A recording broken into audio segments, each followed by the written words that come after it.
신약 20절에서 25절 끝절까지 한 목소리로 받들어 있습니다. 사랑하는 자들아, 너희는 너희의 지극히 거룩한 믿음 위에 자신을 세우며 성령으로 기도하며 하나님의 사랑 안에서 자신을 지키며 영생에 이르도록 우리 주 예수 그리스도의 긍휼을 기다리라.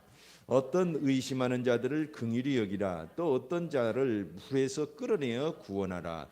또 어떤 자를 그 육체로 더럽힌 옷까지도 미워하되 두려움으로 긍휼히 여기라. 능히 너희를 보호하사 거침이 없게 하시고 너희로 그 영광 앞에 흠이 없이 기쁨으로 서게 하실리 곧 우리 구주 홀로 하나이신 하나님께 우리 주 예수 그리스도로 말미암아 영광과 위엄과 권력과 권세가 영원 전부터 이제와 영원토록 있을지어다. 아멘. 오늘 유다서 1장 20절에서 25절까지의 말씀을 가지고 반달 인생일지라도 라는 제목으로 여러분과 함께 은혜를 나눌까 합니다. 특별히 오늘 말씀은 올해 주제성구입니다. 거기에 맞춰서 오늘 말씀을 함께 나눌까 합니다. 구미에 우리 동네만 해도 이 가까운 우리 동네만 해도 이단들이 참 많습니다. 저 위에 바로 금성지 밑에는 여호와 증인 왕국회관이 있고 저기 필마트 가는 쪽 그쪽은 또 안상홍 하나님의 교회가 버티고 있습니다. 또 신천지가 곳곳에 또 숨어 있고 저 구미역 쪽 가면 몰몬교가 있고 그래서 참 구미가 이단이 참 많구나. 기독교 인구는 한 3%로 보고 있습니다. 굉장히 적죠. 목사님들 의견으로는 한 3% 될 것입니다 라고 말씀을 하는 걸 들었어요. 근데 우리 구미뿐만 아니라 한국 자체가 이단의 온상 같아요. 이단이 한 500여 개가 되는데 자칭 하나님이라고 하는 분들이 20분이나 계셔. 하나님. 자칭 메시아라고 하는 사람은 50명이 넘습니다. 한국의 이단들은 독특하죠. 어떤 종교든 이단이든 한국에 들어오면 아주 강화가 돼요. 공산주의도 들어오니까 그냥 엄청 강화된 공산주의가 돼버리잖아요. 이단들도 마찬가지예요. 여호와 증인이나 기타 등등. 근데 한국 자생 이단들은 또 외국에 수출도 잘 됩니다. 통일교 세계 저기 호주라든가 미국, 일본 아주 맹위를 떨치고 있죠. 이번에 일본에서 또 통일교 문제가 작년에도 터졌고 또 돌나라 옛날에 박명호 엘리야 복음서 이 저 남미 동남아 일대에 여러 개의 지부를 두고 있어요. 정명석, 안상홍, 이재록, 이만희 세 개 지부들을 다 갖고 있습니다. 그래서 세계 수출까지 해요. 근데 우리나라만 그런 건 아닙니다. 우리나라가 좀 유난히 좀 셀 뿐이지 외국도 여전히 같은 사정이라고 말을 합니다. 이제 일본 같은 경우는 이단은 아닌데 이 우상 숭배가 그렇게 많잖아요. 신들이 문부성 공식 통계에 의하면 800만 개의 신이 있어요. 신만. 그리고 신흥 종교가 19만 2천 개나 있다고 그렇게 발표를 했습니다. 몇 년 전에. 정말 이단이 세계 어디를 가든 그렇게 판을 치고 있다는 것을 신흥 종교, 우상, 이상한 종교들 그런 종교들이 아주 판을 치고 있다는 걸 알 수 있습니다. 근데 사실 성경에도 이미 성경 시대부터 이런 이단들은 판을 쳤어요. 서신서들을 우리가 읽어보면 바울 서신, 유다서, 오늘은 유다서 서신서입니다. 베드로 서신, 요한 서신 이렇게 읽어보면 그 서신서를 쓰게 된 동기가 있어요. 집필 동기. 그 교회들에게 그 목회자들에게 보내야만 했던 이유들 동기들의 대부분이 사실은 이단 문제 때문에 그랬어요. 이단 문제. 얼마나 이단들이 창궐했는지 몰라요. 그래가지고 이단들을 대항하기 위해서 우리가 믿는 믿음이 진짜 믿음이 무엇인지 정리해가지고 이렇게 서신들을 보내기 시작한 것입니다. 그래서 이단들이 나쁘지만 사실은 이단들 때문에 교리를 다시 정립하게 되고 사도신경도 이단 때문에 이렇게 만든 것입니다. 교회에 들어올 때 당신의 신앙이 뭐요? 하고 얘기하는 거예요. 사도신경. 그걸 고백하지 않으면 이단이구나 하고 들어오지 못하도록 그렇게 했던 수단이었습니다. 그러니까 성경시대 이후에 사도시대, 교부시대, 지금에 이르기까지 이단은 그냥 아주 판을 쳤어요. 그러니까 우리 주변에 이단이 이렇게 많다는 것에 대해서 너무 낙심할 필요는 없습니다. 아주 그냥 이단은 너무너무 심각했어요.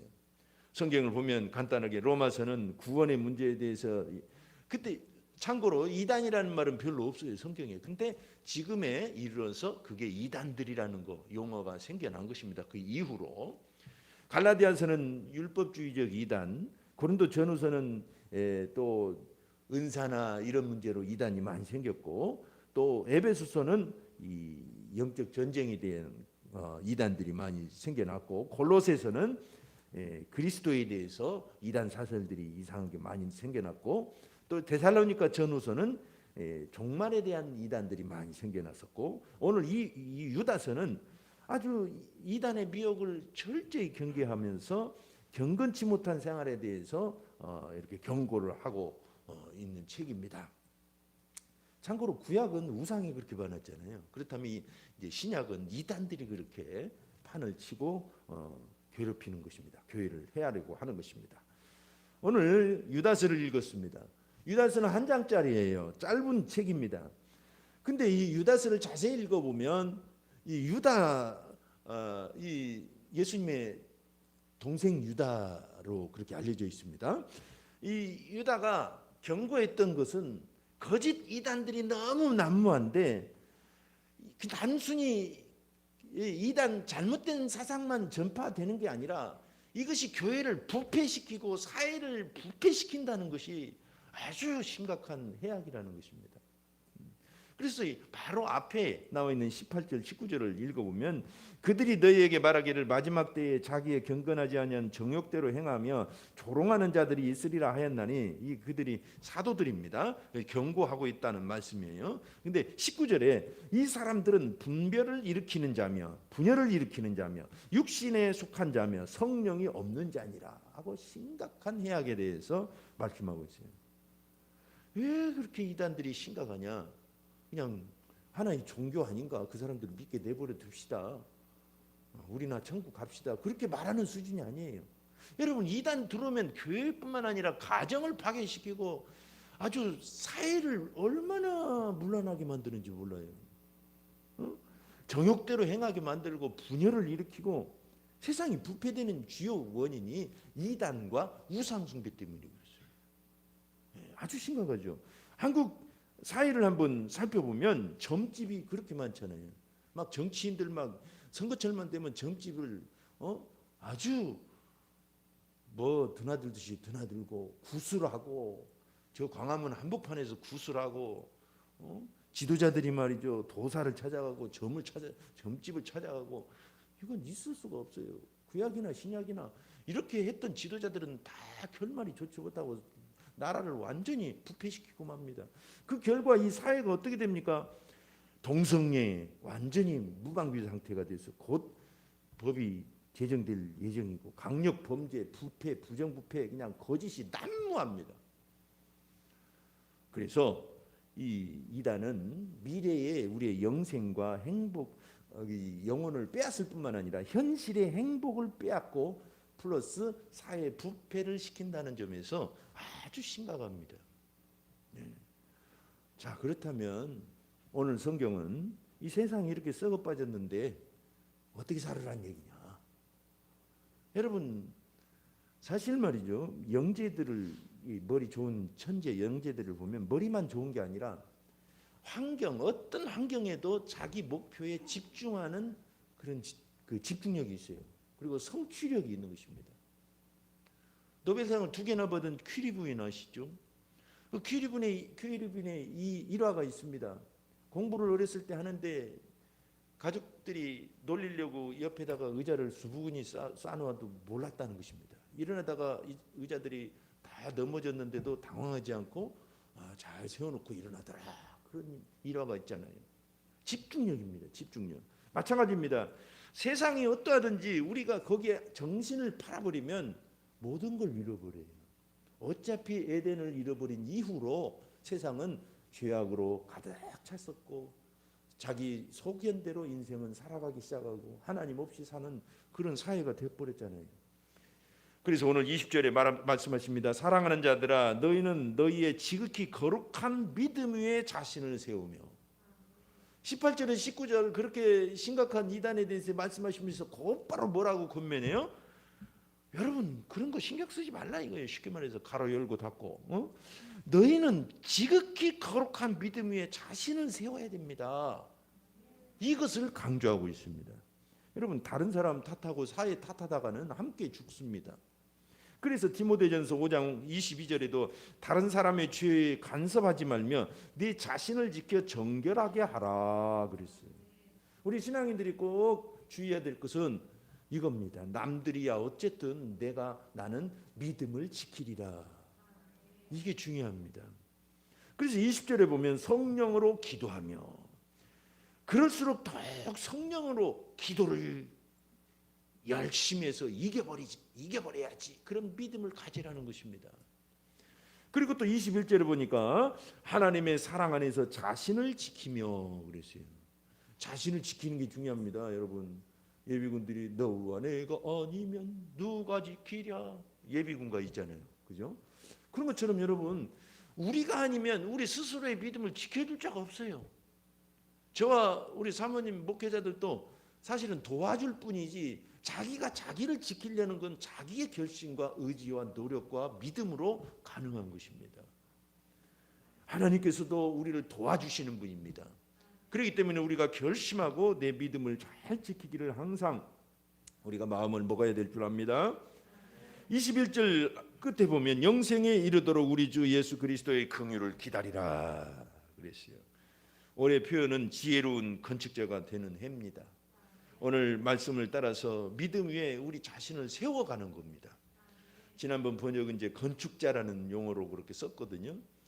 확인을 해보시면 좀 차이가 날 겁니다만 어쨌든 우리가 지혜로운 건축자, 내 믿음과 가정과 내 인생과 그리고 우리 교회를 세워 나가는 것입니다.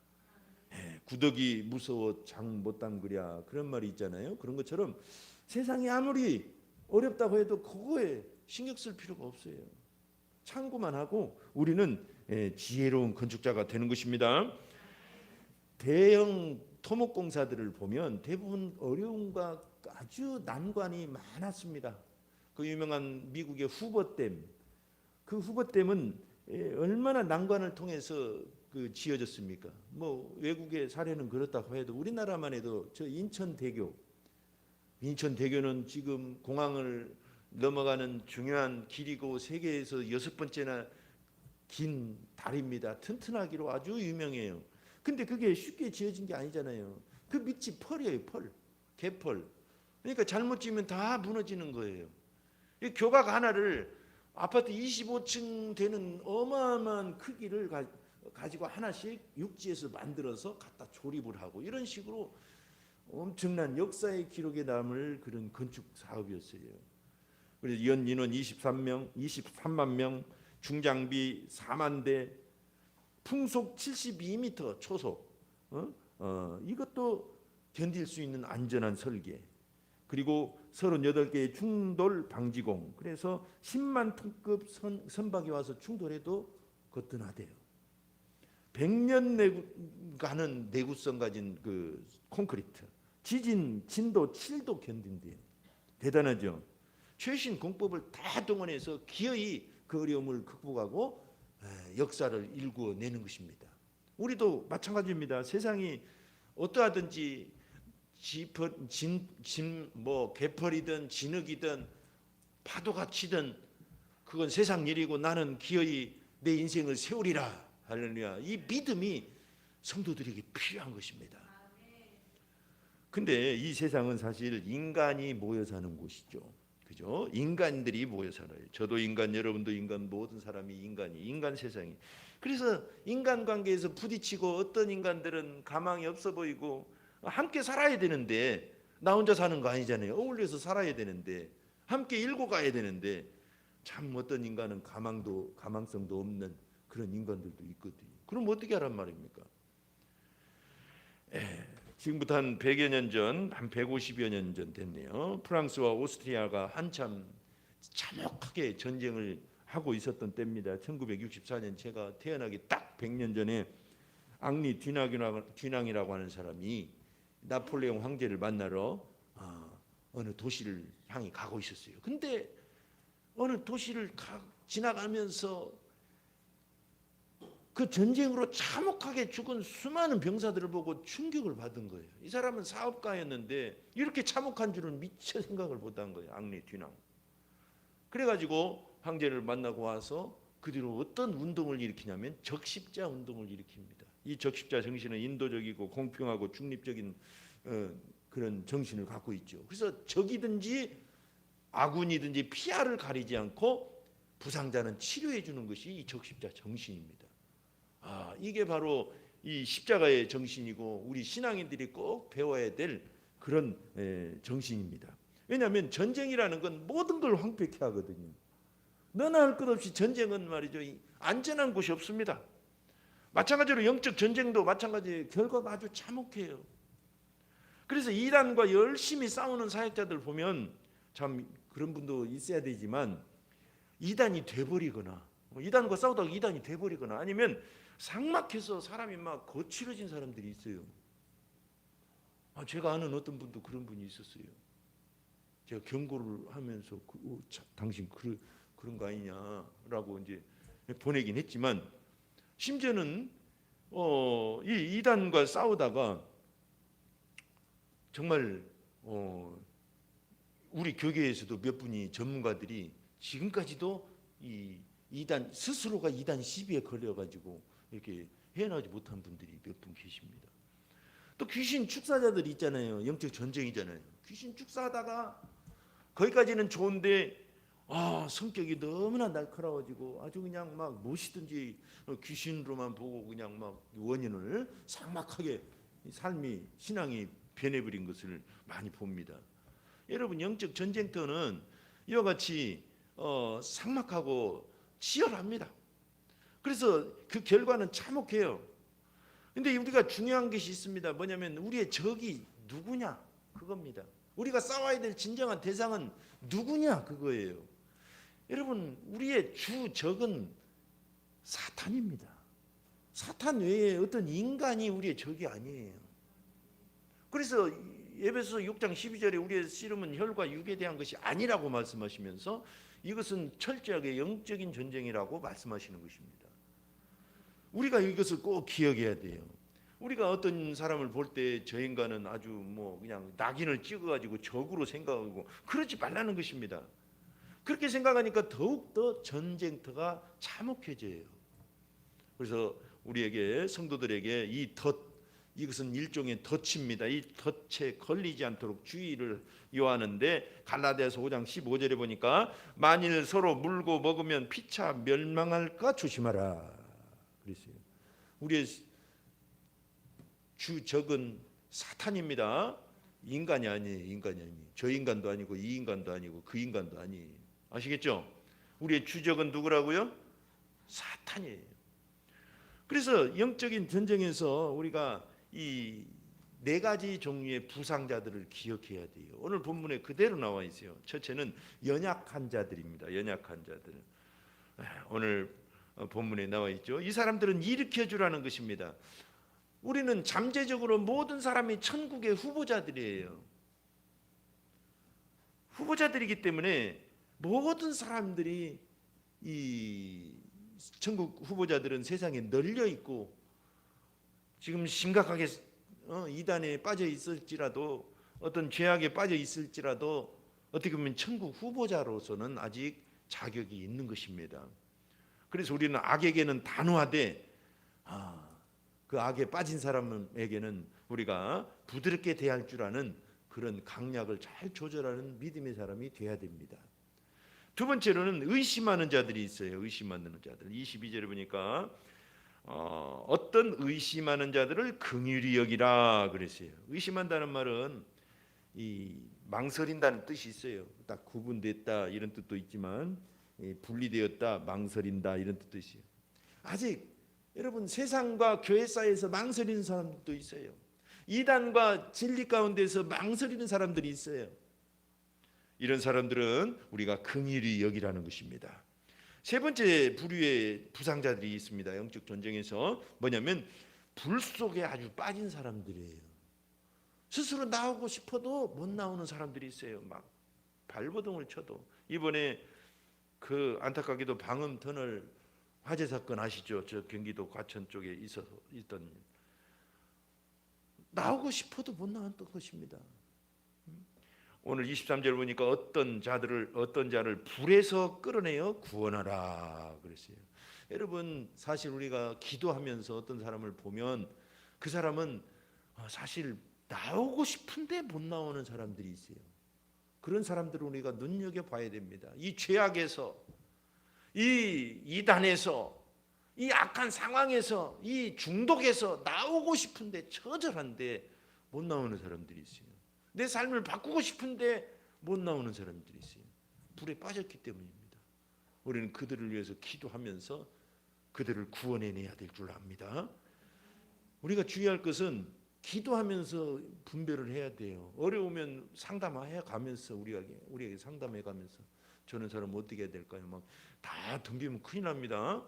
막 구원하겠다고 이렇게 함부로 하다가 오히려 이단될 수도 있어요. 주의하시고 하여튼 이런 불 속에 있는 사람들도 있더라 그것입니다. 근데 네 번째로는 이미 선을 넘어버린 사람들도 있어요. 이거 주의해야 됩니다. 악에 넘어버린 사람, 이단에 넘어가 버린 사람, 아주 의지적으로 교회를 파괴하고 진리를 왜곡하면서 비진리를 옹호하면서 아주 선을 넘어가 버린 사람도 있어요. 이런 사람들은 어떻게 해야 됩니까? 23절에 오늘 보니까 또 어떤 자를 그 육체로 더럽힌 옷까지도 미워하되 두려움으로 긍휼히 여기라 그랬어요. 여러분 그렇게 선을 넘어가 버린 사람은 우리가 자신도 물들지 않도록 우리를 주의하고 두려움으로 그 사람들에게 긍휼을 베풀라는 뜻입니다. 이 대단히 중요하죠. 고린도전서 7장 9절에 보면 불같은 정욕에 대해서 나옵니다. 잘못하면 이런 육체로 더럽혀진 옷, 이거 불같은 정욕 같은 걸 얘기하는데 이건 말이죠. 이기기가 힘든 죄악 중에 하나잖아요. 본능 중에 하나고. 이렇게 네 종류의 부상자들이 있습니다. 영적 전쟁에서 우리는 기도하면서 그 사람들의 상황을 분별하고 거기에 적절하게 도와주고 주의하고 그래야 될 줄 압니다. 잠정적으로는 모든 사람이 천국의 후보자예요. 하지만 그들 중에는 이와 같이 여러 종류의 영적 부류들이 있기 때문에 우리가 지혜롭게 대해야 된다. 그런 말씀을 권면하고 싶습니다. 자, 끝으로 이제 상황이 최악일 때 세상의 상황이 그 인간의 상황이 나의 인생과 나의 영적 상황이 최악일 때 꼭 기억해야 될 게 있습니다. 이것으로 승리하는 것입니다. 항상 그것은 바로 하나님의 위대하심입니다. 하나님의 위대하심을 기억해야 이것도 이기고 저것도 이기고 다 이기는 거예요. 세상이 그래도 저 인간이 저래도 내가 이 모양이어도 결국 이기는 것은 하나님의 위대하심을 믿고 의지하는 길입니다. 재밌는 얘기가 있어요. 미국인들이 좀 나라가 크고 부강하다 보니까 조금 콧대가 높잖아요. 어느 나라 가든지 사람은 다 그렇게 돼 있어요. 그래서 한국 어떤 분이 미국인에게 갑자기 독일 말로 아이네 크라이네 나하트 미츠 그랬대요. 근데 이게 뭔 말이냐면 소야곡이란 뜻입니다. 소야곡 아시죠? 근데 이 사람이 이 잘난 체 했던 미국인이 꼬리를 팍 내리고는 기가 죽더래요. 왜냐하면 미국인들은 유럽에 대한 열등감이 있어요. 유럽은 역사가 깊고 문화가 앞서 발달했었기 때문에 미국이 아무리 부강한 나라일지라도 유럽을 함부로 할 수가 없는 것입니다. 그러니까 독일 말을 그렇게 하니까 뭔 말인지 못 알아듣고 그렇게 꼬리를 내린 거예요. 의외로 여러분 미국은 문맹률이 높고 역사를 모르는 사람이 많습니다. 우리나라 같이 이렇게 문맹률이 적은 나라가 드물어요. 그러니까 미국 사람들 다 똑똑한 줄 아는데 그게 아니고, 그분들은, 똑똑한 사람은 똑똑한데 그러지 못한 분들도 많이 있다는 걸 우리가 알 필요가 있어요. 그러니까 이와 같이 문화와 역사에 대한 자부심이 그 나라와 개인을 강하게 하는 것입니다. 여러분의 조상이 훌륭한 분이 많았었다고 생각하면 여러분의 삶이 어떻겠습니까? 자부심이 있고 나도 그렇게 훌륭하게 살아야지 하고 함부로 안 살잖아요. 이게 그 사람의 힘인 것입니다. 마찬가지입니다, 여러분. 우리가 극한 상황에서 세상을 이기는 그 힘은 어디에서 나옵니까? 나에게서 나오는 게 아닙니다. 바로 하나님이 위대하시다는 믿음에서 나오는 것입니다. 하나님은 거룩하시다는 그 믿음에서 우리의 승리가 나오는 것입니다. 오늘 25절에 보니까 곧 우리 구주 홀로 하나이신 하나님께 우리 주 예수 그리스도로 말미암아 영광과 위엄과 권력과 권세가 영원 전부터 이제와 영원토록 있을지어다 그랬어요. 나라와 권세와 영광에 대해서는 주기도문에 나와 있죠. 마태복음 6장 13절인가요? 거기 나와 있잖아요. 그래서 나라와 권세와 영광에 대해서는 예수님께서도 가르쳐 주신 이 하나님을 영화롭게 하고 하나님 나라의 위대하심 그 증거들입니다.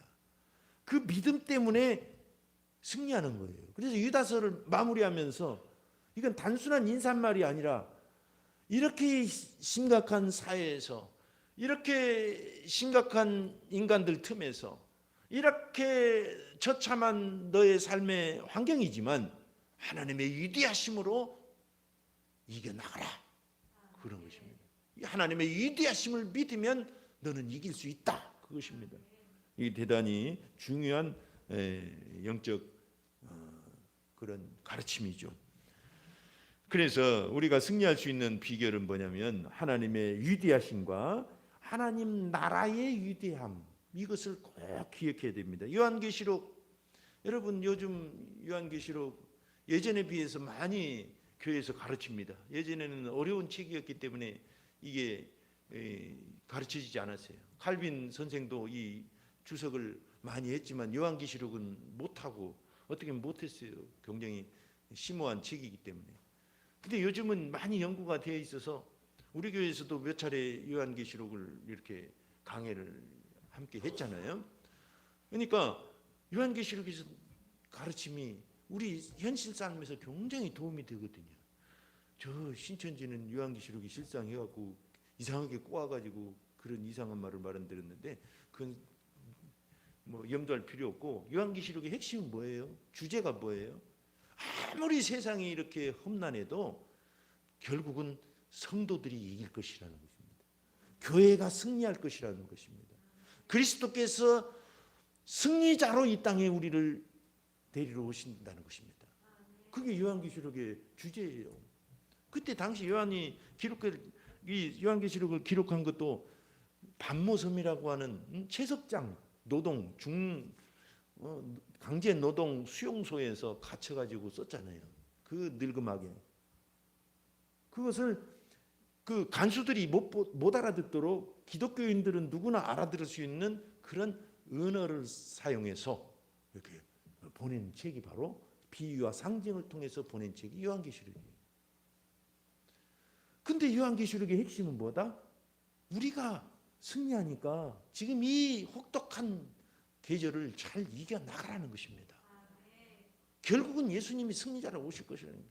그러니까 보세요. 벌써 그 10명의 그 황제들은 다 역사 속에 사라지고 로마도 사라지고 지금 로마, 이탈리아, 그리스 쪽은 다 옛날 그 유적 관광객 찾아오는 그것 먹고 살잖아요. 이번에 친구가 그리스 갔다 왔고 할 말이 거기는 볼 것이 없대요. 그냥 옛날 유적밖에 없대.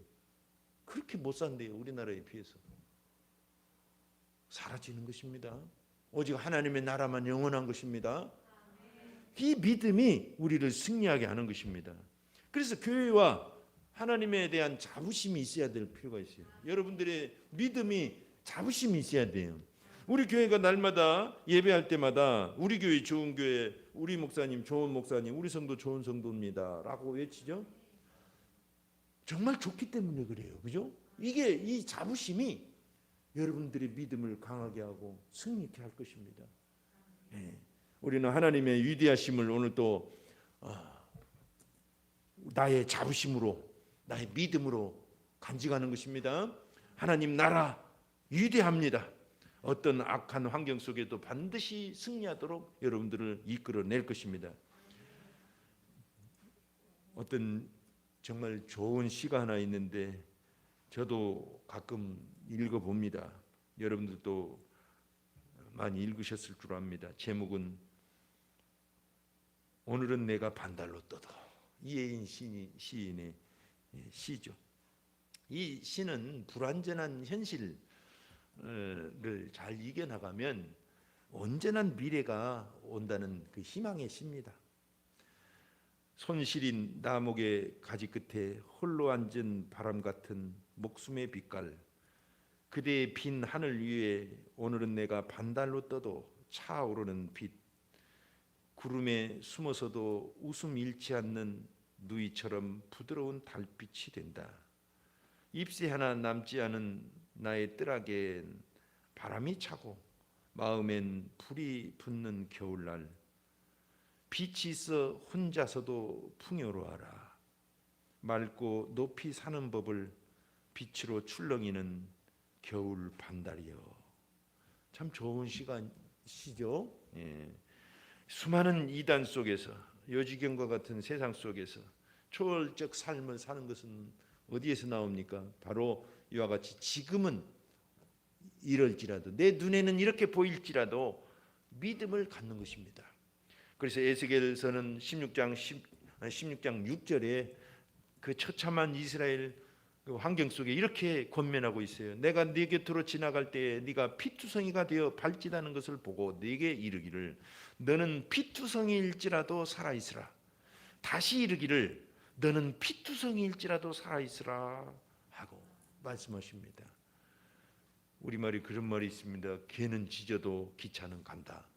세상은 아무리 요란스러워도 우리의 믿음의 기차는 힘껏 달려갑시다. 아멘. 시간 합심해서 한번 기도합니다. 기도할 때 하나님, 내 인생이 지금 반달입니까? 세상은 정말 반달처럼 보입니까? 그럴지라도 나는 내 믿음을 세워나가겠습니다. 저 사람이 너무 힘들어 나를 힘들게 하고 악합니까? 그 사람도 천국 후보자임을 믿고 그를 위해 끊임없이 축복하고 기도하겠습니다. 그리고 나를 주위에서 지키겠습니다.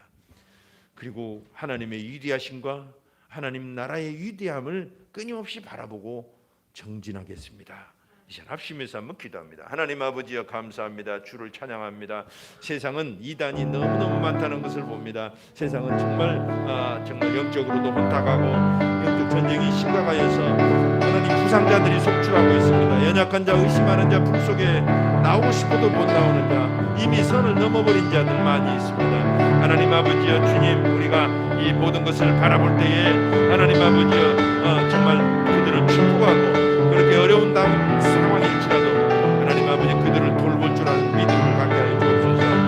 하는 세상이 어떠하든지 우리는 우리 믿음을 세워가겠습니다. 지극히 거룩한 믿음 위에 자신을 세워가겠습니다. 할렐루야. 주님을 찬양합니다. 큰 그림을 보면서 위대하신 하나님을 바라보면서 살겠습니다. 하나님 아버지 천국의 위대함을 바라보겠습니다. 교회의 위대함을 바라보겠습니다. 그리스도의 위대하심을 바라보겠습니다. 할렐루야. 주여 감사합니다. 주님을 찬양합니다. 예수님의 이름으로 기도드리옵나이다. 아멘. 우리는 세상을 축복해야 됩니다. 세상을 축복해야 돼요. 축복이 많이 필요한 세상입니다. 검은 물이 많이 흐를 때 맑은 물을 많이 내보내야 돼요.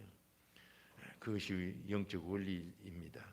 이 시간 한번 기도할 때 하나님, 우리 교회와 이 주변 교회들을 축복합니다. 이 강동 지역을 축복합니다. 우리 가정을 축복하고 우리 직장을 축복합니다. 특히 여러분들이 하루 종일 있게 되는 그 직장을 많이 축복하셔야 됩니다. 이 시간 합심해서 한번 기도합니다. 하나님 아버지여 감사합니다. 세상을 축복하겠습니다. 앞으로는 축복하면서 세상을 살겠습니다. 하나님 아버지여 우리 하나님 교회를 축복합니다. 이 주변의 동구미 교회, 하나님 주평강 교회, 그리고 하나님 아버지여 강동 교회, 많은 교회들이 있습니다. 그 교회들을 축복합니다. 하나님 아버지여 축복합니다.